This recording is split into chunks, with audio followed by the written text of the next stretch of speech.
Assalamualaikum warahmatullahi wabarakatuh. Ustaz, sholat tarawih yang lebih utama itu dikerjakan secara berjamaah atau secara sendirian? Berjamaah. Berjamaah.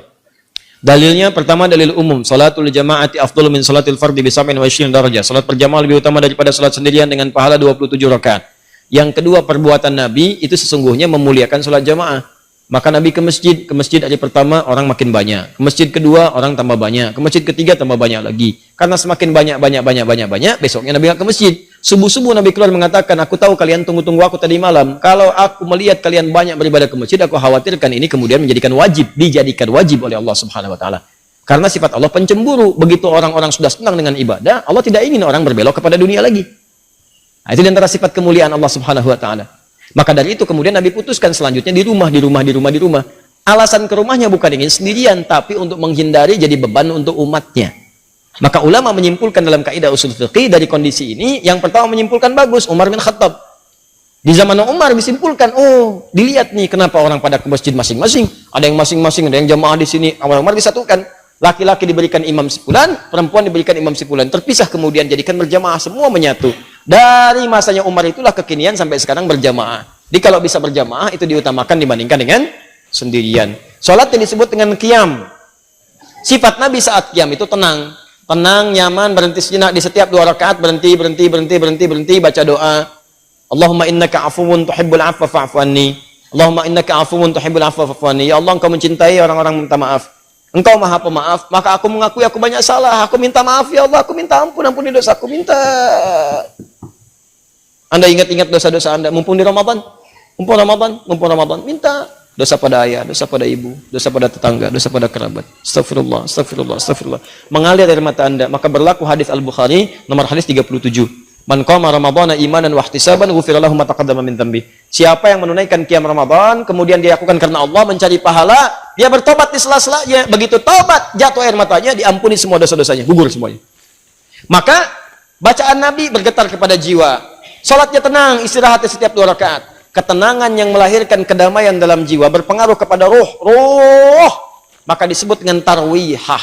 Jamaknya disebut dengan tarawih. Di tarawih itu bukan nama sholatnya, tarawih itu sifatnya. Kalau ingin sholat tarawih, dipopulerkan oleh ulama tarawih. Kalau ingin sholat malam di malam Ramadan, tunaikan dengan tenang, nyaman, jangan buru-buru, santai, supaya ada getaran ke jiwa. Cari imam yang bagus, imam yang khusyuk, membuat Anda enak dalam mendengarkan bacaannya.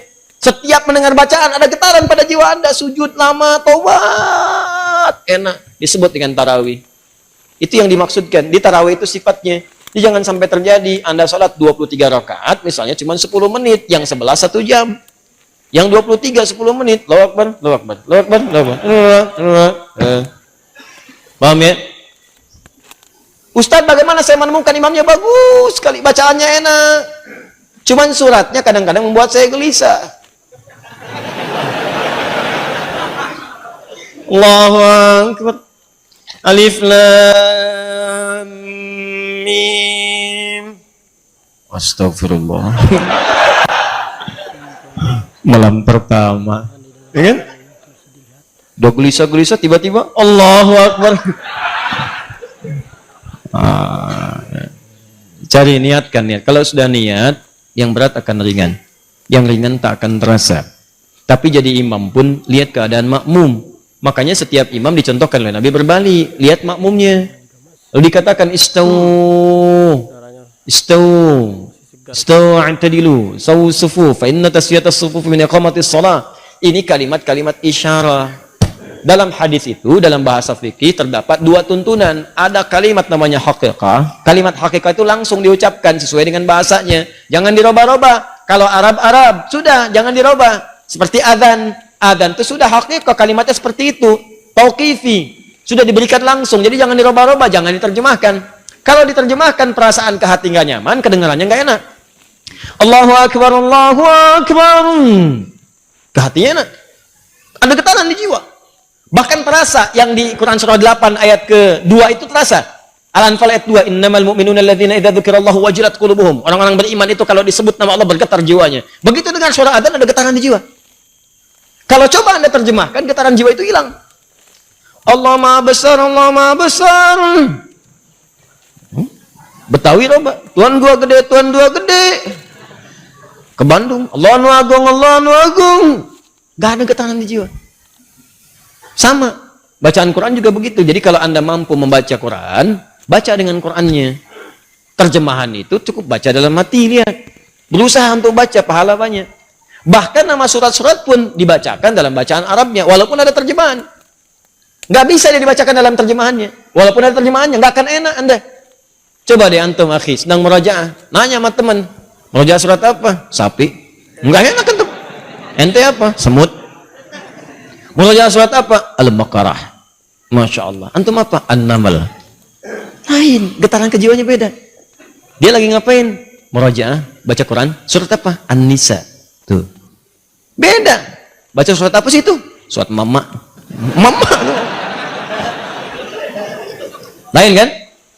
Nah, maka demikian kalau mau mimpin sholat berbaliklah. Tidak harus menggunakan bahasa Arab. Boleh menggunakan bahasa lokal yang dipahami. Makanya kalimat hadisnya berbentuk kalimat-kalimat umum yang kiranya bisa disampaikan dengan bahasa biasa. Jadi kalau belum paham dengan kalimat istawu, istaqimu, fala takhtalifu fakhtalafat qulubukum. Ja'alu salatikum salatan muwadda'. Belum paham juga, lihatin semua. Lihat siapa yang hadir, lihat siapa yang sholat, petakan siapa yang sholat. Antum kelihatan. Ada orang sepuh yang nggak bisa berdiri lama, ada anak-anak kecil, ada orang mungkin mampir. Dia mau berangkat, ada yang nungguin pesawat, Anda petakan di situ. Setelah itu ingatkan mereka, Pak Ibu rapatkan safnya, luruskan, khusyukkan. Mungkin ini sholat terakhir kita yang kita tunaikan. Enak mana, yang pertama atau yang kedua? Enak yang kedua, karena terasa di hatinya ada getaran pada jiwa. Anda ucapkan dalam bahasa Arab, mereka nggak paham. Istau, sudah tahu. Ya Allah. Nggak nyambung. Nah, begitu sudah kelihatan siapa yang sholat, maka bacalah ayat-ayat sesuai dengan keadaan makmumnya. Kalau makmum nggak pandai, nggak bisa, nggak kuat berdiri lama, baca surat-surat yang pendek. Bukan aib baca surat pendek, justru di situ berpahala. Kalau kira-kira bisa kemudian berdiri lama dan sholatnya mendukung itu, subuh, isya, baca surat yang panjang. Jangan maghrib baca Al-Baqarah, subuh kul huwallah. Paham ya? Awas, hati-hati, ini menyesuaikan karena Mu'adz pernah mengimami, Mu'adz ngimamin, Mu'adz bin Jabal. Bayangkan sholat maghrib, sholat isya, bacakan Al-Baqarah. Di belakang orang baru pulang kerja, makmum di belakang. Begitu makmum di belakang, Allahu Akbar, baca Al-Baqarah sampai tuntas. Begitu salam kosong. Kejadian. Kata Mu'adz, pada munafik nih orang, katanya munafik, karena ciri orang munafik itu malas-malasan sholat isya. Nggak terima orang datang ngadu ke Nabi, ya Rasulullah, si Mu'adz tuh kenapa Mu'adz nyebut kami munafik? Ya, padahal saya si pula nih sebut munafik, katanya kan? Baik. Sebut misal. Setelah itu dipanggil Mu'adz, jadi klarifikasi. Nah, ini klarifikasi, kalau ada yang kurang tepat klarifikasi. Mu'adz, apakah benar kamu mengimami baca Al-Baqarah? Benar ya Rasulullah. Kenapa kamu baca itu? Saya kan contoh Anda. Saya sholat di belakang Rasulullah. Rasulullah baca surat Al-Baqarah. Siapa yang saya rasakan itu yang saya praktekkan. Wah, pinter. Nabi lebih pinter. Kata Nabi, kamu benar ya Mu'adz. Tapi kan imamnya saya, makmumnya kamu. Kalau kasus kamu, imamnya kamu, makmumnya mereka. Nggak kuat keadaannya, maka sesuaikan dengan mereka. Paham ya? Baik. Cerita imam itu banyak. Nah, cerita imam banyak. Baik. Sama dengan cerita suami tanya kepada istri, ya, Mama, bisa kamu mengizinkan Papa menjadi imam untuk Mama? Boleh Pak, Masya Allah, Mama senang sekali, Masya Allah, Alhamdulillah Mah. Kalau imam harus ada berapa Mah? Harus satu imam, tuh nggak boleh banyak. Kalau makmum boleh dua? Boleh.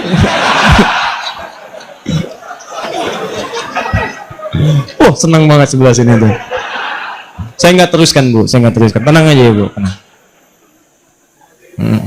Belum selesai kisahnya, ntar kapan-kapan kita bahas. Teruskan. Masih ada waktu? 3 menit ya, 3 menit ya. Waalaikumsalam warahmatullahi wabarakatuh.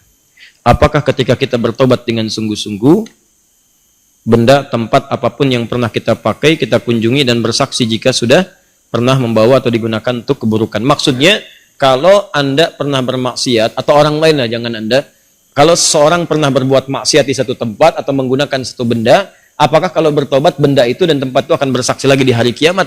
akan maksiat yang pernah dikerjakan.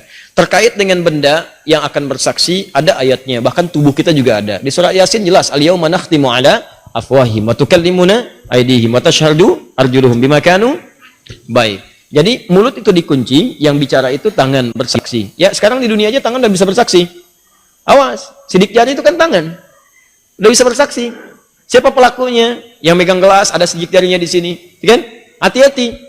Kaki juga demikian, tangan, kaki, semua bicara. Sekarang bicara udah kelihatan, apalagi di akhirat langsung bicara tangannya. Langsung bicara. Ya Allah, saya digunakan si fulan begini. Nanti tempatnya juga mengatakan. Kalau dipijak oleh kaki, kaki bicara. Kalau dipegang tangan, itu benda bicara yang dipegang tangan. Apa ayatnya? Jelas, antum hafal ayatnya. Idza zulzilatil ardu wa akhrajatil ardu wa qala al insanu. Ayat keempat, yauma idzin tuhadditsu akhbara. Maka pada saat itulah semua tempat di bumi yang dipijak, semua keadaan mengabarkan kepada Allah apa yang terjadi dengan itu semua. Tidak akan ada yang tersembunyi. Kalau baik dikatakan baik, sekecil apapun, walaupun lebih kecil dari atom. Ya, wa may ya'mal mithqala dzarratin khairan yarah. Kalau buruk ditampakkan, wa may ya'mal mithqala dzarratin syarran yarah. Keburukannya ditampakkan, semua bendanya bicara. Bicara. Hati-hati. Bicara. Awas di kantor, meja yang jadi kemudian tumpuan komputer. Tangan Anda mengetik di situ. Masuk angka nggak benar. Sesuatu yang curang. Angkanya berubah. Hati-hati, salah. Anda dapat gaji berubah. Gaji 172, hilang satunya, 72-nya muncul. Ya, hati-hati. Gaji 53, 53-nya tertulis tambah 5 lagi misalnya kan. Nah, itu nggak benar. Nanti itu akan bersaksi. Tangannya bicara, komputernya bicara, semua bicara. Dan memberatkan timbangan Anda di akhirat nanti dalam keburukan. Semua. Anda jalan di mobil bermaksiat. Awas, hati-hati. Mobilnya mobil dinas, fasilitas-fasilitas negara, tanpa izin dipakai kebutuhan pribadi. Awas, itu bicara nanti. Kemudian Anda tobat, ya Allah saya salah. Ya Allah saya salah. Ya Allah saya salah. Ya Allah saya salah hitung. Ya Allah saya salah tempatkan. Ya Allah salah saya begini. Ya Allah saya salah begitu. Ya Allah saya begini. Salah, tobat. Begitu Anda selesai tobat, Ustaz, apakah tempat itu bersaksi lagi di akhirat nanti? Apakah benda itu akan bersaksi lagi di akhirat nanti? Ada dua kondisi. Kondisi pertama, tobatnya bila diterima oleh Allah, gugur semua kesalahannya. Tapi Anda akan berhadapan dengan Allah sendirian. Ditutup semua. Anda berhadapan dengan Allah sendirian. Nah, saat ditutup inilah teman-teman sekalian, disampaikanlah semua benda-benda bersaksi kepada Anda. Ditampakkan. Kamu pernah bermaksiat di sini. Pernah bermaksiat di sini. Bendanya bicara semua. Tapi ditutup dari orang lain. Hanya Anda dengan Allah saja. Ditampakkan oleh Allah, setelah itu disampaikan kepada Anda. Semua ini aku hapus dan aku ampuni semua dosa-dosamu. Ditempatkan Anda ke surga. Itulah sayangnya Allah kepada Anda. Hanya ditampilkan kepada Anda untuk menunjukkan bahwa rahmat Allah begitu luas dan tidak ada yang sia-sia dari taubat. Makanya taubat. Jadi ketika ditampakkan pun hanya Anda yang tahu di hadapan Allah Subhanahu wa taala. Untuk menunjukkan betapa luasnya rahmat Allah, betapa luas rahmat Allah. Itulah faedahnya taubat. Sebab kalau nggak begitu, kadang-kadang nggak kerasa. Sama Anda berbuat salah, ada CCTV nih, bos Anda melihat. Tanpa sepengetahuan karyawan lain dipanggil Anda ke ruangan bos Anda. Dikatakan, kamu berbuat salah ya. Ya, saya mohon maaf bos, saya salah gini-gini. Betul. Ini CCTV-nya, ini kan perbuatan kamu kemarin. Ya, saya sudah lihat kamu menangis kemarin. Saya sudah lihat kamu mengakui ke istri kamu kemarin. Istri kamu bicara dengan saya. Sudah, saya maafkan. Jangan diulang lagi. Ini antara saya dengan kamu. Ini saya hapus semuanya. Sudah, nggak ada orang yang bisa akses lagi. Kamu bagus, sudah mengakui kesalahan. Gaji kamu saya naikkan. Sudah, sekarang nikmati dengan keluarga. Dia cerita sama temannya. Besoknya temannya berbuat salah juga gitu ya. Ini keliru. Paham ya? Ini kondisi yang pertama. Supaya Anda sadar rahmat Allah begitu luas, ditampakkan. Yang kedua, dihapus semua. Sudah. Yes, habis semua. Habis. Tutup. Jadi begitu dia tobat, benda nggak bicara lagi, tempat nggak bicara lagi, selesai aja, habis semuanya, habis, selesai. Ya, sudah. Begitu dihisab, bahkan ada di antara mereka yang masuk surga tanpa hisab. Ada. Apa tidak pernah kita berpikir sejenak tentang orang-orang yang masuk Islam di zaman Nabi? Nggak pernahkah Anda membaca kisahnya Umar bin Khattab? Tidak pernahkah Anda membaca kisahnya misalnya Jundub bin Junadah menjadi Abu Dzar Al-Ghifari? Pernahkah Anda kenal dengar kisahnya Khalid bin Walid? Bukankah mereka orang-orang yang pernah menentang Nabi sebelumnya? Pernahkah mereka bermaksiat sebelumnya? Pernahkah mereka kemudian maksiatnya lebih dari apa yang dikerjakan orang sekarang? Tapi pernahkah Anda mendengar kisah di antara orang-orang yang masuk surga tanpa hisab ada nama mereka di situ? Dan dihapuskan oleh Allah semua kesalahannya tanpa ditampakkan kembali. Maka pertanyaannya apa amalan mereka setelah itu? Amalan mereka setelah bertobat, mereka meningkatkan takwa kepada Allah. Karena itu di surah Al-Anfal ayat ke-29 Allah berjanji, siapa yang mampu meningkatkan takwanya kepada Allah, maka Allah akan nukaffir anhu sayyiatihim. Allah akan hapus semua kesalahan. Hapus sampai tidak bersisa sama sekali lagi. Maka dihapuskanlah keseluruhannya, menghadap kepada Allah tanpa diungkit-ungkit kesalahannya, langsung kemudian dengan hisab amalannya dimasukkan ke dalam surganya Allah Subhanahu wa taala. Termasuk yang demikian juga yang suka menutup aib orang lain. Ya, tutup aib juga di rumah tangga. Bu ya, mohon maaf saya sebutkan ke ibu karena di surah An-Nisa surah keempat ayat 34 itu disebutkan di antara sifat perempuan itu ya disebut dengan nisa. Apa di antaranya? Karena gemar menceritakan apa yang dirasakan. Nah, di ayat 34 itu ada anjuran. Kata Allah, hafizatun lil ghaibi bima hafizallah. Perempuan yang baik itu, istri yang baik, menjaga nama baik keluarga dan suami terutama ketika tidak sedang bersamanya. Jadi kalau ada aib di rumah jangan dibuka, Bu. Kata Allah, saya sudah tutup. Jadi kalau ada yang menyebarkan aib rumah tangga Anda keluar, yang disalahkan jangan yang menyebarkan. Anda dulu istighfar, kenapa Anda buka? Kata Allah, saya sudah tutup, kenapa kamu buka? Kalau kamu tutup, saya tutup sampai kiamat. Cuman kamu buka sekarang. Akhirnya direpot lagi. Masalah Anda di rumah sudah selesai, di luar rumah obrolan jadi banyak. Awas, hati-hati nih, hati-hati. Kadang-kadang judulnya pengajian, memang pengajian, tapi yang dibicarakan bukan materi pengajian. Pengajian belum dimulai, tanya jawabnya sudah berlangsung. Ya. Ukhti apa kabar? Ukhti. Baik. Kamu bagaimana? Sehat. Keluarga? Baik. Suami bagaimana? Di situ masalah.